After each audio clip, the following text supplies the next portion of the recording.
not even a real country anyway. As a Canadian, as much as I don't like to admit it, South Park wasn't completely off the mark. Sure, Canada exists as a sovereign nation state with its own independence, and contrary to what Donald Trump may say, it is not going to become the 51st state. However, there is one truth that Canadian nationalists had a very, very difficult time dealing with. And that is the reality that there really isn't any Canadian nation. Yes, it's a sovereign nation and has a government, a federal government, mind you, but there really isn't any cohesive, unifying Canadian identity. Canada, at the end of the day, is what you call a confederation. A confederation is like a federation, but more decentralized. Now, sure, the country has a federal set of legal matters when it comes to criminal law, but when it comes to the administration and, more importantly, identities of Canada, those come down to provinces and regions. We'll move from east to west. Let's start off in the most eastern location of Canada, Newfoundland and Labrador. Newfoundland was actually the first part of the Americas colonized by Europeans, starting with the Vikings, but they eventually abandoned it. Eventually, this area would be resettled by Europeans, but this time by the British, and honestly, more so the Irish under the British Crown. This is part of the reason why Newfoundland and Labrador have a distinct culture different from the rest of Canada, with accents that I personally cannot understand. By and large, Newfoundland has maintained a sense of identity distinct from the rest of Canada. This is in part due to the fact that Newfoundland didn't actually join the Canadian Confederation until after World War II. Its small population, by and large, has not made it a significant power player on the Canadian stage, but it nonetheless has maintained its own degree of identity, based around its rugged shoreline, its weird accents, and its love for seafood. Next on the list are the Maritimes. Now, I want to keep in mind that while Atlantic Canada includes Newfoundland and the Maritime provinces, which are New Brunswick, Nova Scotia, and Prince Edward Island, the term Maritimes only refers to the three provinces I mentioned most recently: New Brunswick, Nova Scotia, and Prince Edward Island, excluding Newfoundland. These are really the provinces where Canada began, first settled by the French along Cape Breton in what is now Nova Scotia, and then later by the British. Eventually, the British and French would go to war with one another, and many of the French-speaking peoples would be ethnically cleansed essentially to Quebec, as well as to Louisiana. These are known as the Acadians, and many of those who reside in Louisiana are now known as the Cajuns. Today, these provinces are by and large English-speaking, with a somewhat exception in northern parts of New Brunswick due to their proximity to Quebec. Two of these provinces, Nova Scotia and New Brunswick, had joined the Canadian Confederation at its beginning, although they were somewhat reluctant, and later on Prince Edward Island would join in. These provinces, by and large, have a very strong maritime culture. Their origins predate the Confederation of Canada, and in many ways they hold some degree of resentment towards the federal government and Quebec for dominating them. But at the same time, they're also quite grateful of the fact that they receive a great deal of wealth from some of these other provinces. After all, on their own, chances are these provinces would not be economically sufficient. By and large, while they are proud of their heritage and identity, many maritime provinces just would be impoverished had they been independent. In fact, when Quebec was reckoning with its own potential independence, some of these provinces even considered joining the United States, but that did not happen. Let's move on to a province that has by far the most intense separate identity from Canada, and that is Quebec. Quebec, as I mentioned before, was inhabited by French-speaking peoples under the French Empire, the First French Empire, and the area was known as New France. The French had set up Quebec City and Montreal.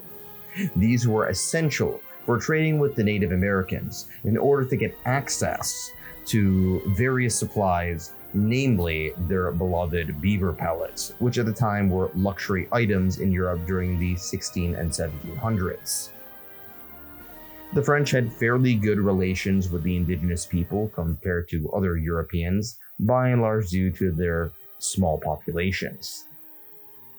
However, during the 7 Years' War, which was really more like 9 years, the British would eventually take over Quebec, and the French Canadians stood their ground, but by and large had to deal with being second-class citizens in a faraway land. Please note that there's a difference between Quebecers, who is anybody from Quebec, and the Québécois, who are a people group that originate from the original settlers from France. Most of these settlers came from the western shores of France, close to Spain. Many of them actually weren't ethnically French, but were Basque people, close to the Basque-speaking region of Spain. These Basque-speaking people played a disproportionate role in the exploration of the Americas. During the first several decades, French Canadians, if you could call them that at this time, faced a great deal of discrimination. However, they stood their ground and even tried a few attempts at revolts. They did not join the American Revolution as the language barriers separated them from their supposed Anglo allies. They stuck with the British Empire reluctantly, and by and large preferred a more civil route to gaining more autonomy and independence. Overall, much of their connection with France proper, metropolitan France, was severed. France had gone through the French Revolution and had become more secular and radical. However, Quebec, all the way up until the mid-20th century, was an almost feudal society, deeply Catholic, religious, and conservative up until the 1960s. Many of them fought for more French language rights, and they eventually got a handful of prime ministers. This, of course, happened after Canada confederated. There was Upper and Lower Canada, Quebec, Ontario, along with two maritime provinces, New Brunswick and Nova Scotia, that joined into one country. It was still under the British Empire, but at this point it had more autonomy. This was after a series of revolts, both in what is now Ontario and Quebec, in which the British government realized that if they don't want American Revolution 2.0, they better give these people some more rights. Eventually, these nations, if you could call them that, united into what is now Canada during the 1860s. This included Quebec, Ontario, New Brunswick, and Nova Scotia. Quebec, being the only predominantly French-speaking one, would have to be given certain concessions, making the federal government bilingual in order for Quebec to stay within the Union. We are, either we like it or not, part of an artificial country with very little meaning called Canada. Keep in mind that to this day, keeping Quebec in Canada has been one of the most important goals of the Canadian federal government. After all, the Québécois have shown a certain knack for independence.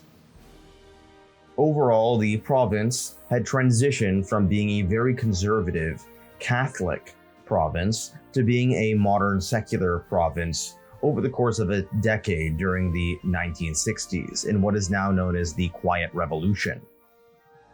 Quebec, to this day, is one of the most left-leaning and irreligious parts of the North American continent. However, it does maintain some conservative values, particularly around immigration. As, in sharp contrast to the rest of Canada, there is a certain degree of ethno-nationalism here, as the Québécois date back by blood to France. Many of them are uncomfortable with large-scale migration, far more so than English-speaking Canada is. Nonetheless, Quebec culture has been shaped by numerous immigrant groups, namely the Irish, the Jews, the Italians, and later on people from the New French Empire, the former New French Empire, such as Moroccans, Lebanese, Syrians, and Vietnamese and Haitian peoples. Do Haitians count as the New French Empire? Probably not, but you get what I'm saying. During the 60s and 70s, Quebec nationalism would rise up, and many of these peoples were Quebec separatists. They saw an independent country. While most Quebec separatists were and still are peaceful, there was a tiny, outspoken minority that were willing to engage in violence, such as the FLQ, which set bombs through the mail, and even had a plot to attack a former Canadian Prime Minister. This met its peak during the late 70s and early 80s, causing the country to essentially go into quasi-martial law. Yeah, you wouldn't expect that from Canadian history anytime recently. During the 1990s, Quebec went through a referendum in which the no vote, which meant staying in Canada, won by a single percent. Some have argued that Bill Clinton's endorsement for Canada to stay united is what tilted the no vote above the edge. Alas, we'll never know. Today, Quebec separatism has by and large subsided. However, they have played the boil the frog slowly game. Some Quebec separatists have argued for steady concessions from the federal government, such as recently acknowledging that Quebec is a unique society, unique from the rest of Canada, which during the 1980s was deeply controversial. Let's move on to Ontario. Ontario is home to roughly 40% of the population of Canada, home to the capital city, Ottawa, as well as the largest city, Toronto. This is the major political and economic center of Canada. It was founded by Loyalists, Americans who fled the Revolution because they didn't want to be American. This is why some people refer to Canadians as Americans who reject the Revolution.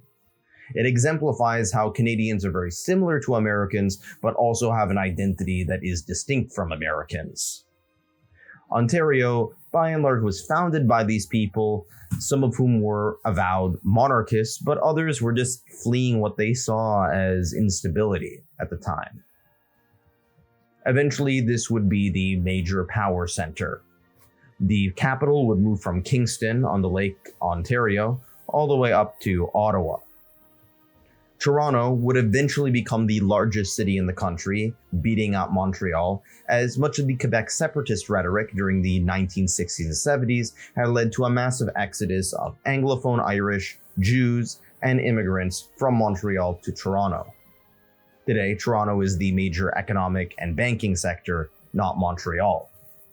However, being the major center of the country also has produced a great deal of resentment from other parts of the country.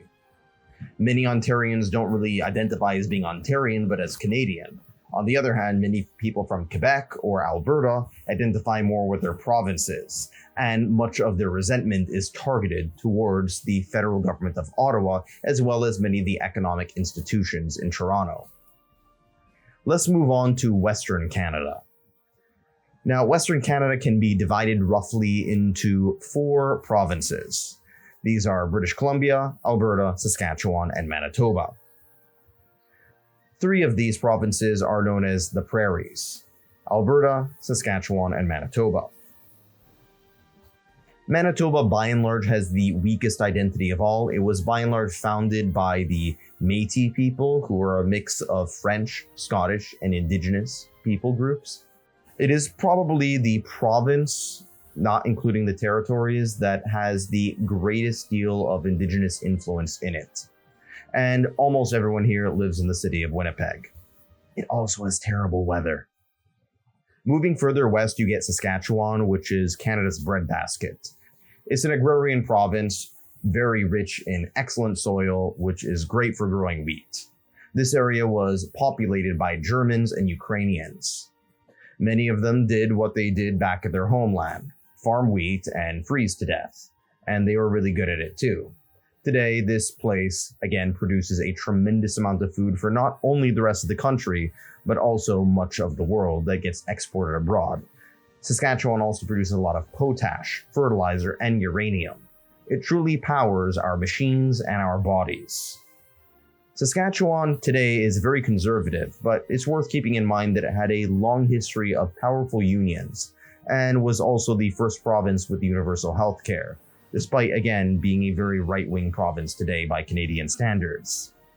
Speaking of right-wing provinces, let's go to Alberta. Alberta probably has the most distinct identity of any Western Canadian province, and has the most animosity towards the federal government, only rivaled by Quebec. At this point, I should mention the Trans-Canadian Railway, which was built to unify the country, from sea to shining sea, making it one whole.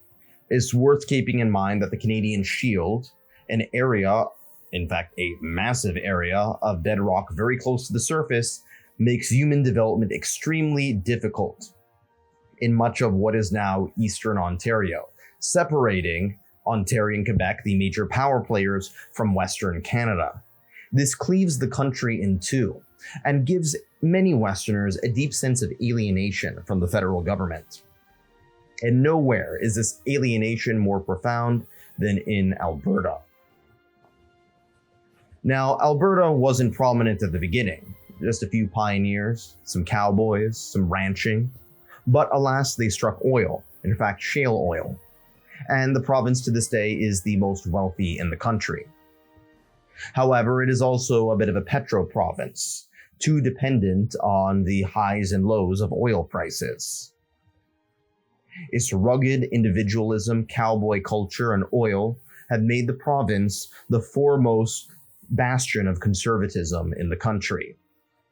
And many of them have a great deal of resentment towards what are called the Laurentian elite, the Ontarian Anglophone and Francophone Québécois elite in Eastern Canada who are running the show.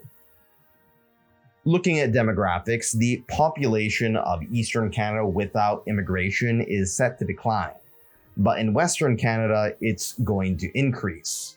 Keep in mind, at the date of Confederation, Quebec basically made half of the population of Canada.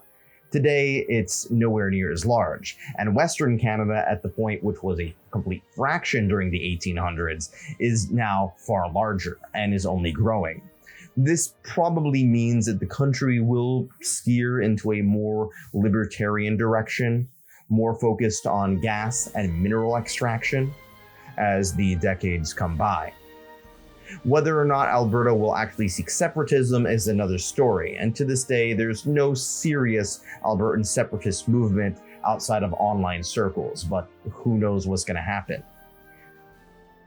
On top of that, keep in mind that many Western provinces have to pay what are called equalization payments, in which wealthier provinces, such as Alberta, Saskatchewan, and British Columbia, pay some money to the poorer eastern provinces, namely the Maritimes and Quebec.